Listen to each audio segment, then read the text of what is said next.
I think people are fascinating.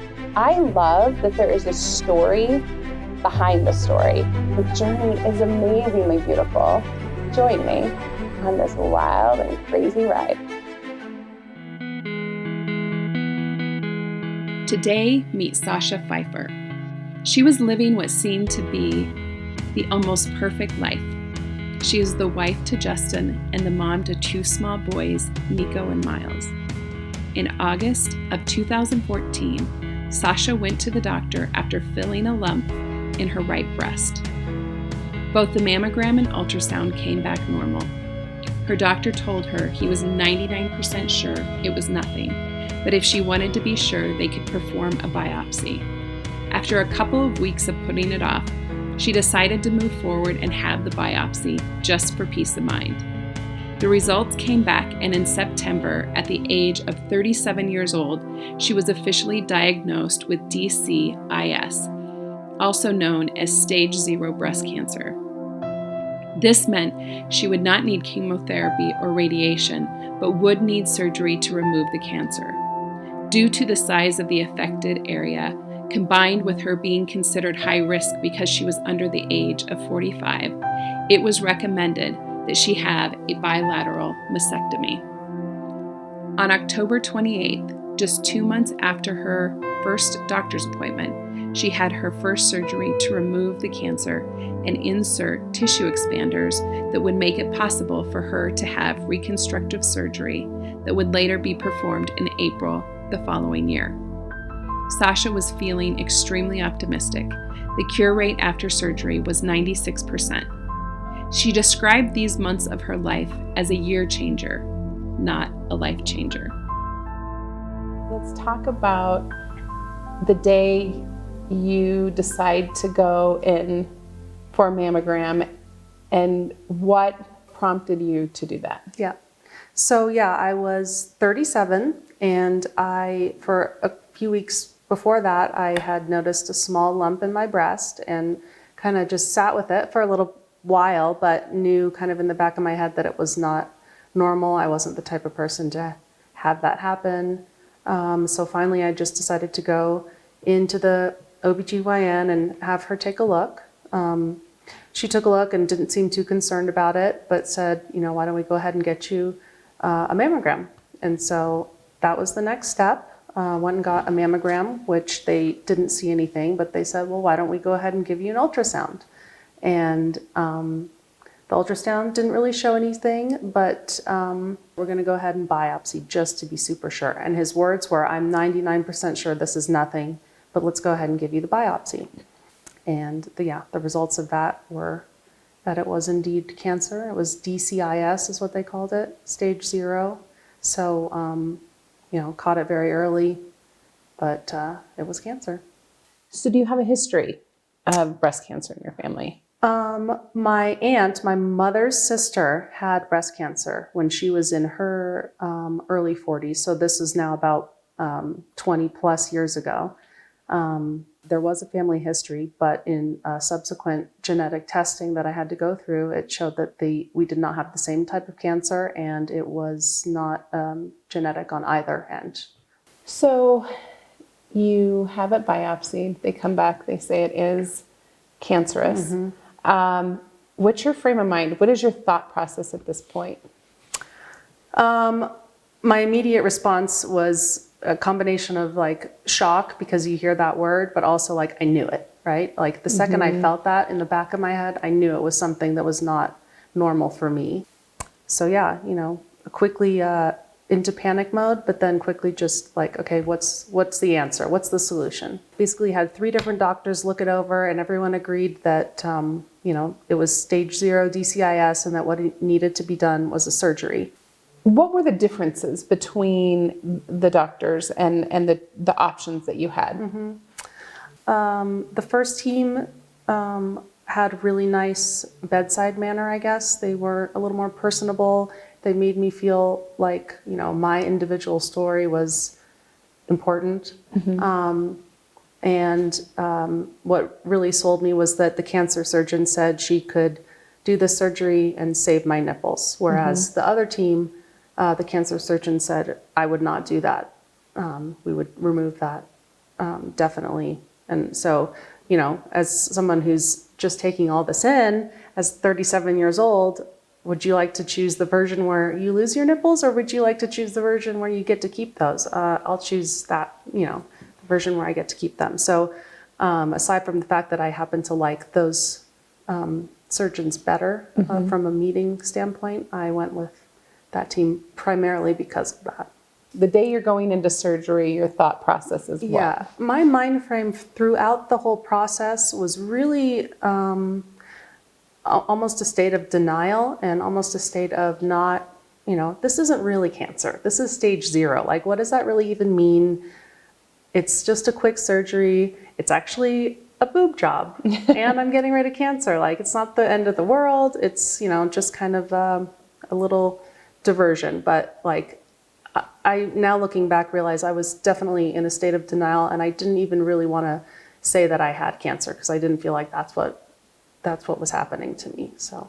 So you go in, you have this done, which also means, as you mentioned, a breast surgeon is on site and prepping you as they remove the breast tissue. Then they also prep you with the expanders so you can later on have a reconstructive surgery. Exactly. Yeah, I was a little bit surprised that they couldn't do it all at once, but I guess, you know, they made it clear that that's the difference between just plastic surgery and you know, they're removing a lot of breast tissue and muscle and things like that. So it's part of the healing process. And it wasn't just one surgery. It was 2 different surgeries spread over, I think it was 3 months apart. So yeah, the tissue expanders were not my favorite. It's not too I've heard fun. that the recovery or that time is... Yeah, it just feels like there's some strange foreign objects in your body, and you have to go back about every week or 2 to get more fluid added to it. So it just feels very wonky and unnatural. I've heard, and I heard it's very uncomfortable, right? Very uncomfortable. Yeah, it feels like you've been like going crazy at the gym, which I'm not. And I don't know what that feels like. I haven't thought that for a while. I've heard. That's what I should work on that. I love your statement that you saw this as a year changer, not a life changer. Yeah. So just share with me your thought process in that and kind of that statement. Yeah, it was definitely, it wasn't a life changer because I didn't have to tell anybody that I didn't want to tell that this was even what was going on with me. I didn't have to tell my children. I didn't have to tell, you know, other moms at school. All that people knew was that, you know, I maybe was walking around in a bit of a daze for a couple days. But, you know, to me, it was just kind of like I skated this issue, this cancer, and, you know, we're moving on. Over and done with. Easy enough. I got really lucky. In August of 2015, after receiving the all clear from the oncologist, it was a week later that she knew something was not right. Although the oncologist assured her it was nothing to be concerned about, he agreed to schedule a mammogram and ultrasound. The news was not good. Her nipples and the surrounding skin came back as positive once again for DCIS. This would mean she would have to endure another surgery. On October 2nd, 2015, Sacha went in for her 3rd surgery. Unfortunately, after testing the tissues, the margins were not clear, so a week later, she was back in the hospital having a 4th surgery. Physically speaking, both surgeries were easy. She went home the same day, there were no drains, and she was on lots of painkillers. However, this one hurt more emotionally. She found herself struggling with body image issues, crying at the thought of leaving her children and husband behind, realizing that the second time around was not just a fluke, it was scary and it was real. It is now October 2nd of 2015, and you are now back in surgery. Yeah. Back in surgery. This time they have to remove tissue in a similar area, but also it is in the nipple area. So we have to get those nipples out of there. And so I decided to do that again on both sides for consistency's sake. So we go ahead and do that surgery. that was a tough one because then it's not, you're not yourself anymore. There's something very alien and unnatural about not having nipples. So that was a much tougher one. But the even tougher part was that they checked the margins and they did not get clear margins on that surgery. So I had to go back in a week later and they had to do another quick surgery to get clear margins, meaning there was an area of healthy tissue between where the cancer was and where the cancer was not. At this point, you're up to 4 surgeries. Yeah, that's surgery number 4. Big, vertical and horizontal scars and no nipples. So that was a bit of a reality check on the seriousness of the situation, and I did not skirt it this time. This sucked. So, and you talk about that because you have written a blog and you talk about that. You found yourself crying a little bit more often. You found yourself from how you look and feel about yourself. It was a lot more difficult. So tell me a little bit about that. Yeah, this is not what I signed up for. This is not what my husband signed up for. This is, I'm starting to feel like a science project. And still, at that point, it's less about I have cancer and I could die and more about like my physical appearance. But nonetheless, it was upsetting and, it was sad. After Sacha's additional surgeries, she was told she was at a 98% cure rate. Unfortunately, someone had to make up the 2%, and this time it would be her. The doctors called her a crack slipper. In May of 2017, she was diagnosed with another reoccurrence.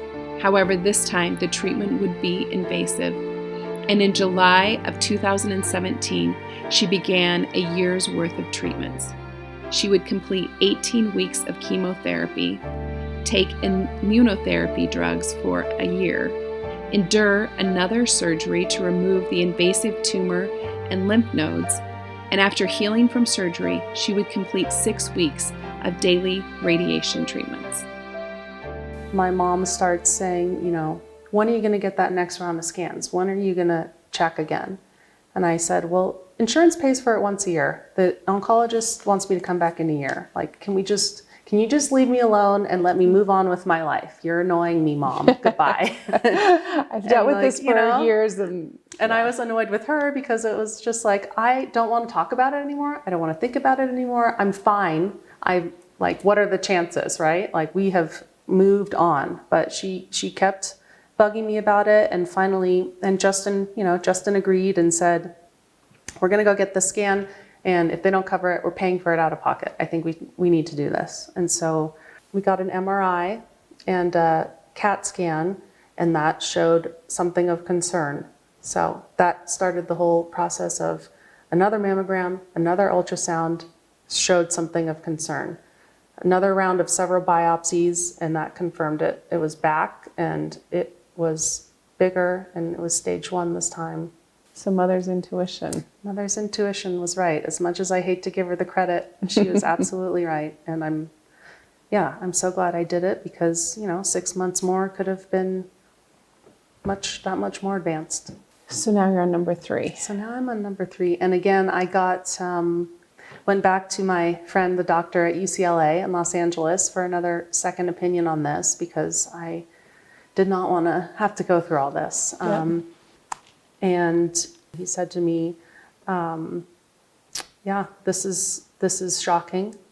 You're what we call a crack slipper. Mm-hmm. It doesn't happen often because you're part of 2%, but you need to take this really seriously. And if we don't make it go away this time, you're in serious trouble. So that was the first time that anyone had spoken to me in a way that I began to realize that this was my life. This wasn't just something that was, I could just surgery away. This was something that it could and would kill me if I didn't address it properly. So you get the second opinion, you know you have to, that this is going to be a really long road. What scares you the most? What scares me the most is that it was really the first time I had accepted that I have cancer, and I could die. I had really never believed that or understood that up until this point, even though I'd had it now. This would be the third time, but to me, it was never life-threatening until this point. So that was a scary realization, for sure.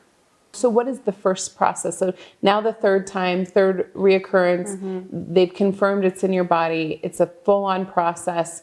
Is it surgery next or is it chemo? The chemotherapy is the first thing that they start. So you hear the word chemo and you think, what? Like, there goes everything I love. I mean, I've never been a super overly concerned about my appearance or my makeup or anything, but like, I love my hair. Yeah, the hair was a big thing, but just, everything's going to change for us. So they tell you after that first treatment, that it's 14 days, almost to the date. Yep. Right. So take me to day 14 after. Yeah. So yes, I had cut my hair to a bob before that, and I had had a little hair dyeing session with the kids and I, where we kind of colored our hair just for fun. But yeah, it was. I want to say it was the 4th of July or something like that. I decided, it was slowly but surely, and it was all of a sudden. Like I was scared, but every day I was kind of feeling it and seeing. And that day it was like, okay, yeah, this is too much. This is coming out in clumps and leaving trails, and I'm going to take control of the situation, and I'm going to make the decision to not have hair anymore right now. Exactly 21 days after her first chemo treatment, Sacha decided to shave her head. And this is what that day was like in her own words. I made the choice to have Justin shave my head while Nico held my hand, and I cried. It was one of my saddest moments yet, but it was also one of my happiest moments too.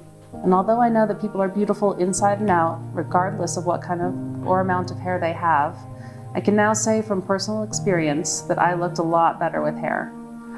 But I was also truly happy because it was a moment of true love. Justin kept saying to me, "What do you know?" After a few, "I know that this sucks," or "I know that I look like a monster," my response was always, "I know that you love me." And with each strip of hair that sheared off with the loud buzz of the razor, Nico stood there squeezing my hand tighter and staring intently, the truth of my shocking new appearance written all over his face. Miles wanted to be helpful, but he was a little too overwhelmed by the whole event, so he sat quietly outside the bathroom with his blanket over his face, where he repeatedly reminded me that I'm not scary, but I should just put on my wig and I would look a lot better. I didn't say it all out loud, but these are things I know, now more than ever. I know I'm unconditionally loved, I know I'm beautiful, and I know I'm so very lucky in this life.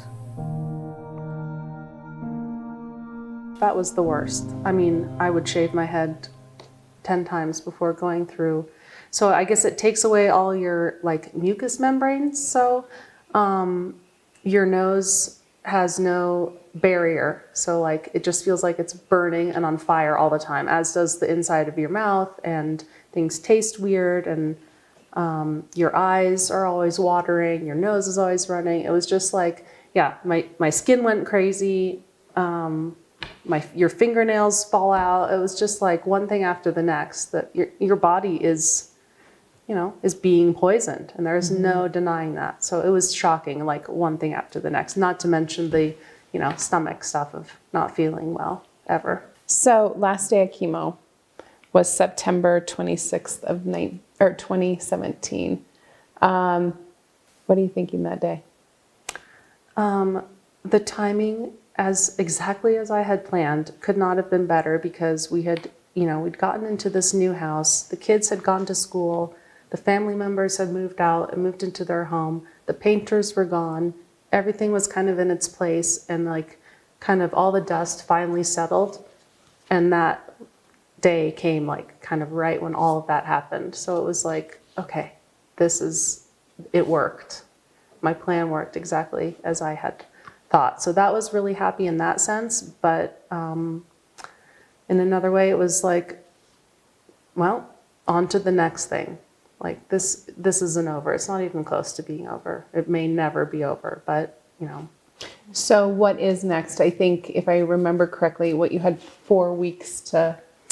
Yeah, I think we had about 4 weeks to recuperate, and then there would be a surgery to remove the area where the cancer was originally spotted.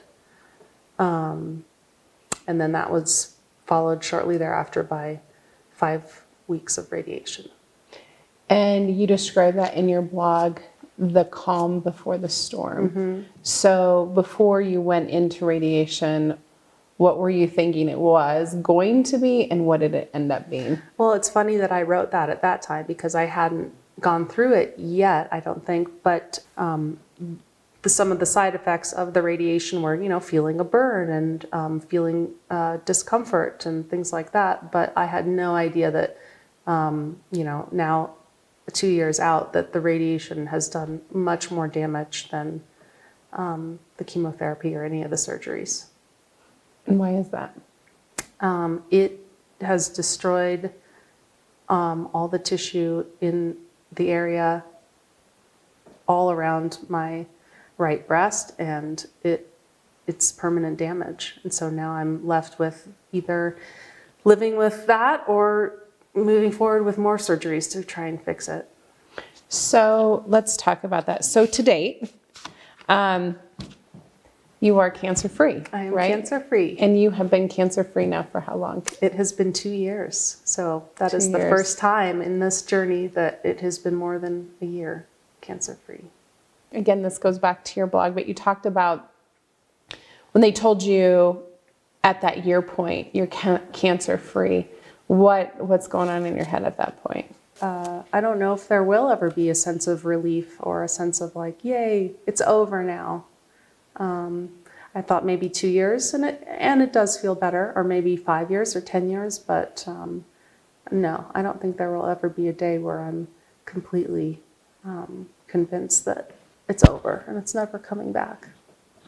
So what do the doctors tell you should be worried about anything at this point? Do they tell you should be eating a certain way? Do they tell you that how long will you go in for a yearly check? I will go in for a yearly check for 5 years, I believe, and then they start spacing it out after that. Yeah, but based on my experience, I'm not sure if I'll continue to get those out-of-pocket scans every 6 months, or I don't know when I'll decide that I can let it go. And I also noticed you have a tattoo on your finger. So tell me about the tattoo. So I got that really not on a whim, but I didn't discuss it really with Justin or anyone else. I had wanted to get something that represented my, what I had gone through. And so I decided I wanted 3 rings on my middle finger. So it's basically saying F you to cancer 3 times. Mm-hmm. And I like it. It reminds me that I've been through something and I'm tough, and hopefully won't need a 4th. I like it. Yeah, your finger's only so long. So I like that.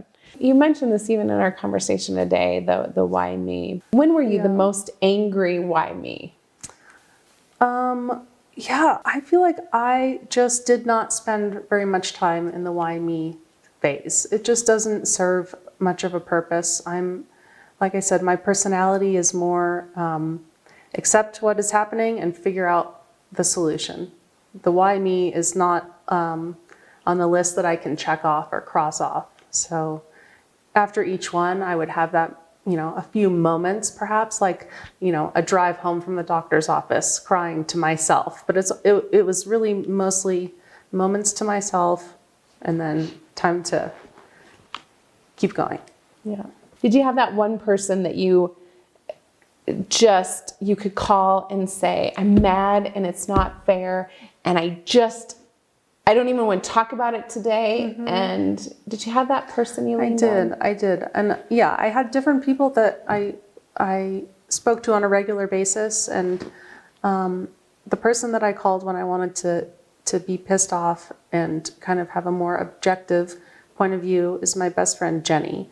Although she loves me and, always wants the best for me, she's a no-nonsense kind of gal. She's a nurse, so she had a bit of a medical perspective, but, she would give me straight answers and not, whereas a Judy or a mom or a Justin would tend to get really emotional about the decisions we were making. I could ask her what she thought about, choice A versus choice B and feel like I was getting an honest answer from her. You mentioned at some point people tiptoed around you. Yeah. What are the right things to say when it's either someone you love, right? And you can't find the words, or it's somebody who is an acquaintance. What are the right words? I'm thankful that it happened to me and to not anyone else in my family, because I don't know how I would have handled it. It's much easier to know how to handle it within yourself. I'm sure Justin would say the same thing, right? It's impossible to watch someone you love go through something that you can't fix, right? And in coming across, other friends and family that have since been diagnosed with cancer or other things, it's definitely a feeling of helplessness. There's nothing you can do except offer your support, or for me, it's like offering my experience, my wisdom, for lack of a better term, and that it's okay to go through the why me's and the angries, but it's also really important to be aware of those moments where you get those gifts, those experiences or those realizations that you wouldn't have otherwise gotten. You're just faced with so many trials and tribulations and stuff. It's a growing experience, and I've realized, love and confidence that I never thought I had or could give or could receive. So that's been really amazing. And on a lighter note, in the question of, how would I help other people? I was thinking about that over the course of all of this. And, I'm not a nurse. I'm not a doctor. I don't know how to help other people. I don't want to go to group therapy sessions or, cancer happy hours. None of that stuff is for me. I'm a sarcastic person. I'm a funny person. And so I decided to kind of, as an outlet, come up with some funny cards and things that are that somebody else going through this with a similar sick sense of humor would appreciate. Shortly after her final cancer reoccurrence, Sacha decided to create a line of cards that brings humor to tough situations. Her website is called Even After All and is filled with a product line that can bring smiles even in the worst situations. So that led me to, create my line of cards, and hopefully that will continue to grow and, help other people going through something like this get a chuckle, if nothing else. The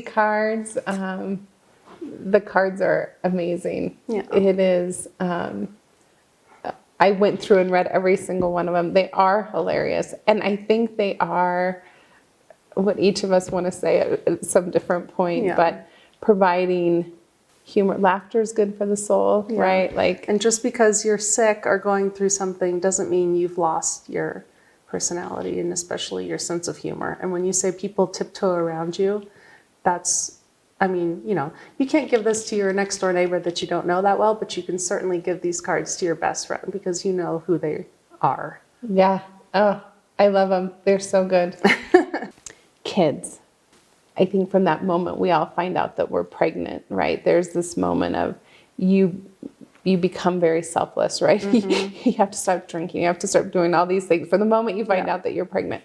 And then it continues down that path of selflessness. And now you're the sick one. You're the one who has 2 kids that need taken care of as well. Yeah. What role have your kids played in all of this? I am so glad that I have them and have had them at a young age during all this because they made me keep going. Like when they didn't know about it, and even when they did, to a certain extent, they don't care. Like they still want their breakfast made. They still want their laundry done. They still want to go out and play. Like life goes on for a kid. And so that mindset really helped me just keep on going. So that was a big positive for me, definitely. And even when it got to the point where I was having those days where I couldn't quite make it happen, didn't want to get out of bed, they could see that, and they were super kind, would come read to me or sit in bed with me or make me breakfast or whatever it was. So it was really amazing to see how they stepped up, and when they could tell when they needed to help me. And they were little and still were able to see that mom needed. Yeah, it was amazing to see that. I love that. How about your husband? What was his role? You talk a little bit about his that he was the one that he kind of kept everybody informed with what was going on, because that wasn't your ideal day. He stepped up from the very beginning. He kept my parents and my godparents and everyone in the loop with conference calls and emails, and even getting in arguments about defending my choices versus what my mom or godmother would have wanted me to do. He really held it together for the most part. He stayed super focused and strong as much as he possibly could. So it was an amazing source of strength and love and support. Another gift, right? To know how much you are loved. Yeah, definitely. It was definitely one of the most challenging parts of our lives together. It challenged our relationship and it challenged everything, but with each challenge came the realization and the answer that this is the real deal and super strong. What brings you true joy? You talk about perspective, you talk about what brings you just pure joy? I've always been kind of the, finding happiness in those little moments, just, watching the kids play or be camping together and see everyone riding dirt bikes or mountain biking and, having a great time. Life doesn't have to be perfect to be wonderful. And that really stuck with me because that's totally my outlook now. Like, it's so easy to find those moments of joy now every day. And it's never perfect, but it's all great. So when someone hears the story, whether it's somebody going through cancer, somebody whose wife has cancer, husband has cancer, what do you want them to know when they see you, when they hear your story? What do they need to know? I want people to know that even through the process, during a struggle with cancer, life goes on. And you have to make sure you're still participating, right? Like I said, at a certain point, I think in the chemotherapy, I was surviving and not thriving. There's phases where you're just trying to get through the day, but it's super important to remember that, your family is still there. You still need to try and, take part in life. And a bigger part of that is that, those gifts, that's when they show up. You have to be open to learning new things about yourself and your family. And there's definitely good that will come out of the worst times. I sit here as a person who hasn't gone through what you've gone through, and I think, my hope for you is that you can see how tough you are. And if you can do this and do it one time and get knocked down, do it a second time and get knocked down, and then still take on being the 2% and not the 98%, I think that's your message, right? Like, you can do anything. And I think you're so tough, you're so strong, you're so incredibly humble. I'm excited to have you finally get to do something other than cancer. Yes, and I hope that I can teach myself to carry that knowledge of strength and confidence over to my, creative professional projects.